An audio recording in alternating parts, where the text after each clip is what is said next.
एक पहाड़ी के नीचे रामगढ़ नाम का एक गांव था। गांव के सारे जानवर हरी घास खाने के लिए सुबह उसी पहाड़ी के ऊपर बसे जंगल में जाते और शाम होते होते घर वापस आ जाते थे। हर दिन की तरह लक्ष्मी नाम की एक गाय अन्य गायों के साथ उसी पहाड़ी के जंगल में घास खाने के लिए गई थी।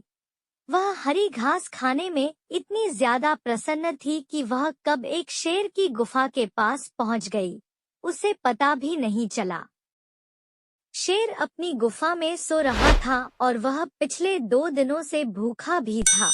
जैसे ही लक्ष्मी शेर की गुफा के पास पहुंची, गाय की खुशबू से शेर की नींद खुल गई। वह शेर धीरे धीरे गुफा से बाहर आया और गुफा के बाहर गाय देखकर खुश हो गया। शेर ने मन ही मन सोचा कि आज उसकी 2 दिनों की भूख मिट जाएगी। वह इस तंदुरुस्त गाय का ताज़ा मांस खाएगा और यह सोचकर उसने एक तेज दहाड़ लगाई। लक्ष्मी शेर की दहाड़ सुनकर डर जाती है। जब वह अपने आसपास देखती है तो वहां दूर दूर तक उसको कोई भी दूसरी गाय नहीं दिखी। जब वह हिम्मत करके पीछे मुड़ी तो उसे सामने शेर खड़ा हुआ दिखाई दिया। उस शेर ने लक्ष्मी को देखकर फिर से दहाड़ लगाई है और लक्ष्मी से कहा, मुझे 2 दिनों से कोई शिकार नहीं मिल रहा था, मैं भूखा था। शायद इसलिए भगवान ने मेरा पेट भरने के लिए तुझे मेरे यहाँ पर भेजा है। आज मैं तुझे खाकर अपनी भूख मिटा लूंगा। शेर की बात सुनकर लक्ष्मी डर जाती है।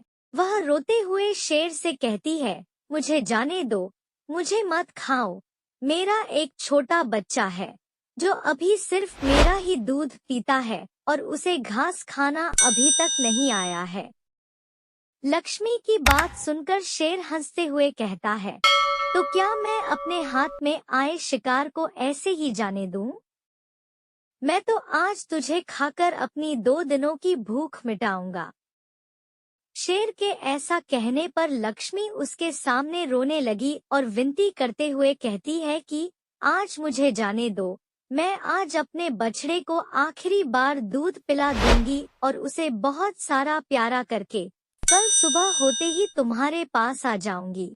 फिर तुम मुझे खा लेना और अपना भूखा पेट भर लेना।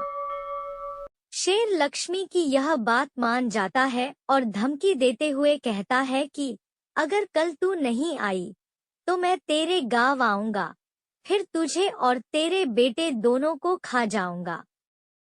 लक्ष्मी शेर की यह बात सुनकर खुश हो जाती है और शेर को अपना वचन देकर गांव वापस चली जाती है। वहां से वह सीधे अपने बछड़े के पास जाती है, उसे दूध पिलाती है और बहुत सारा प्यार करती है। फिर बछड़े को शेर के साथ हुई सारी घटना बताती है और कहती है कि उसे अब अपना ध्यान बुद्ध ही रखना होगा। वह कल सुबह होते ही अपना वचन पूरा करने के लिए शेर के पास चली जाएगी। अपनी माँ की बातें सुनकर बछड़ा रोने लगता है। दूसरे दिन सुबह होते ही लक्ष्मी जंगल की तरफ निकल जाती है और शेर की गुफा के सामने पहुंचकर शेर से कहती है, अपने वचन के अनुसार मैं तुम्हारे पास आ गई हूँ, अब तुम मुझे खा सकते हो। गाय की आवाज सुनकर शेर अपनी गुफा से बाहर निकल कर आता है और भगवान के अवतार में प्रकट होते हैं। वह लक्ष्मी से कहते हैं, मैं तो बस तुम्हारी परीक्षा ले रहा था, तुम अपने वचन की पक्की हो, मैं इससे बहुत प्रसन्न हुआ। तुम अब अपने घर और बछड़े के पास वापस जा सकती हो।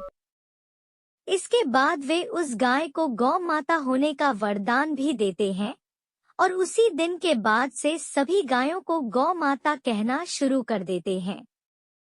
कहानी से सीख, हमें जान की बाजी लगाते हुए भी अपने दिए हुए वचन को पूरा करना चाहिए।